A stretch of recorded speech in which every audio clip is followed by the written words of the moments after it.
Tere kuulama Valga haigla taskuhäälingut Piirilinna tervisejutud, mina olen Riina Järvesalu ja täna on mul meeldivaks vestluskaaslaseks Valga haigla siseosakonna üldarst Laura-Liisa Jaansoo. Tere tulemast! Tere! Kuna täna on rahvusvaheline insuldipäev, siis meie täna räägimegi sellest, et mis asi see insult on, mis haigusega on tegemist ja kuidas teda ära tunda. Ma ei ole neuroloog, ehk siis minu need soovitused kõik tulevad põhiliselt üldarsti teadmistest ja üritan seda suhteliselt kergelt rääkida puhtalt sellepärast, et minu peamine töökoht on siseosakond maakonna haiglas, kus on siis insultide nii järelravi kui ka siis akuutsete insultide konservatiivne ravi, ehk siis keda ei võeta siis Tartu Ülikooli kliinikumisse neuroloogia osakonda, et insuldi spetsiifiliseks raviks. Insult, mis see siis on aju-veresoonte äkiline ummistus või lõhkemine, mis vähendab siis või häirib aju-verevarustust ja läbi selle siis ajuosa, kus see verevarustus on häiritud, et tekib selle kahjustus. Missugused üldse on insuldi esmased tunnused, et näiteks kui see kellelgi tekib, et me teame kas enda puhul või siis ka teise inimese puhul ära tunda neid? Kõige klassikalisemad sümptomid, mida arvatavasti kõik inimesed on kuulnud, on siis ühe käe, jala või üleüldiselt keha poole nõrkus, tuimus, põletus või sipelgate tunne või siis ka ühe näo poole halvatus niimoodi, et siis üks suunurk vajub alla, et naeratada põhiliselt ei ole võimalik. Siis tulevad sümptomid veel, mis ei ole kõige tavalisemad, aga juhtub ka palju, on oluline kõnehäire. Näiteks inimene ei suuda ennast väga hästi väljendada, ehk siis ta saab aru küll meie tekstist, et mida me talle räägime, aga ise lauseid kokku panna ei ole võimalik. Ja teine selline kõnehäire on põhiliselt niimoodi, et inimene ajab sõnade tähendused segamini ja tekib siuke sõnasalat, et põhiliselt tahab ta öelda näiteks oma tütrele tütar, aga ütleb hoopis labidas. Ja siis on veel haruldasemad insuldisümptomid, nagu näiteks nägemishäire, kus tekib ühe silma pimedus, ajutine pimedus või siis akuutne või äge väga-väga tugev peavalu, mis siis võib ka viidata insuldile.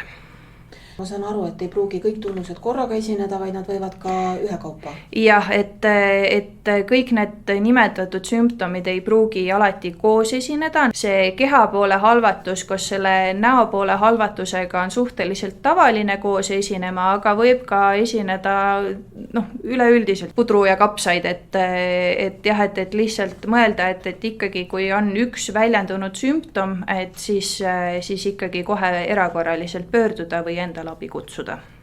Ehk siis kutsuda kiirabi või kui võimalik kiiremini transportida haiget, tuleb ta kohale tuua haiglasse? Absoluutselt, et kuna tegemist on väga aegkriitilise situatsiooniga, et inglise keeles on time is brain, ehk siis aeg on aju, et see on väga kiire loomuline asi, millele tuleb kohe reageerida esimesel võimalusel, kas siis kutsuda kiirabi või kui tõesti on võimalik kusagilt autoga sõita kohale haiglasse, siis teha seda.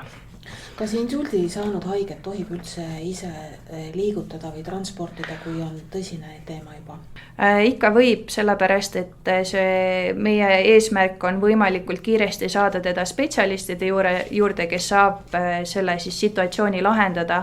Et kui ta on selle raviaknas, siis kõrgemasse etappi neuroloogide juurde kiiresti võimalusel.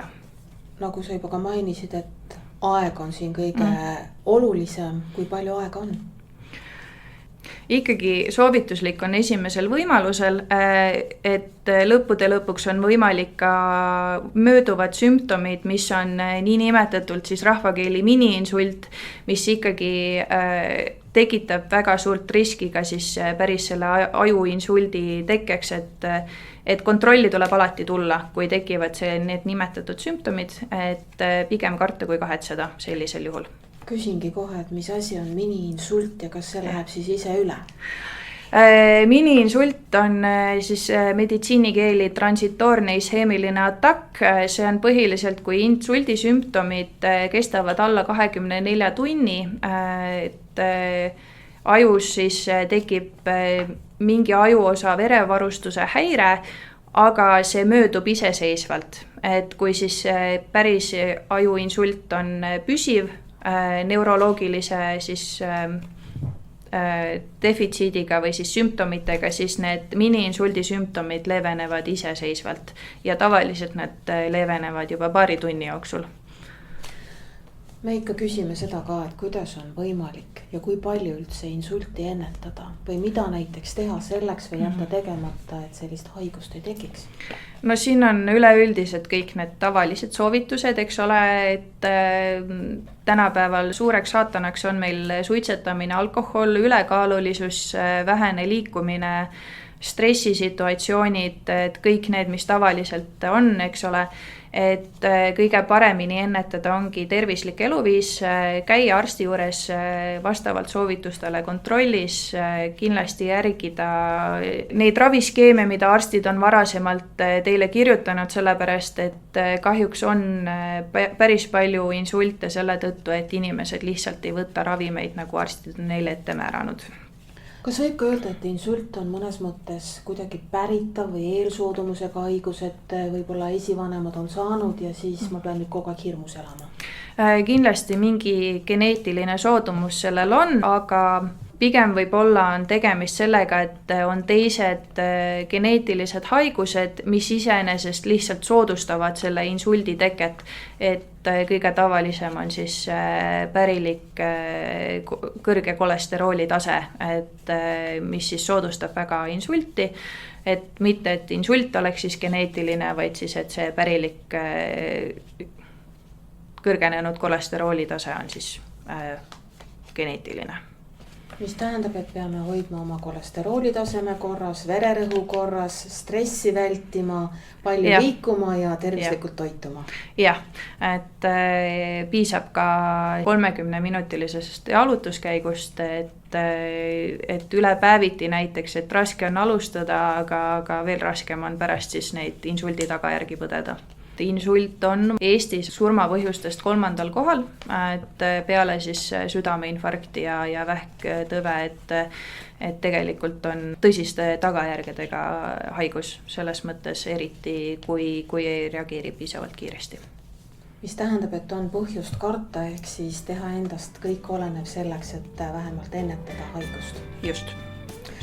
Suur aitäh, doktor Laura-Liisa Jaansoo tänase intervjuu eest ja aitäh kõikidele kuulajatele, uued jutud jälle nädala pärast.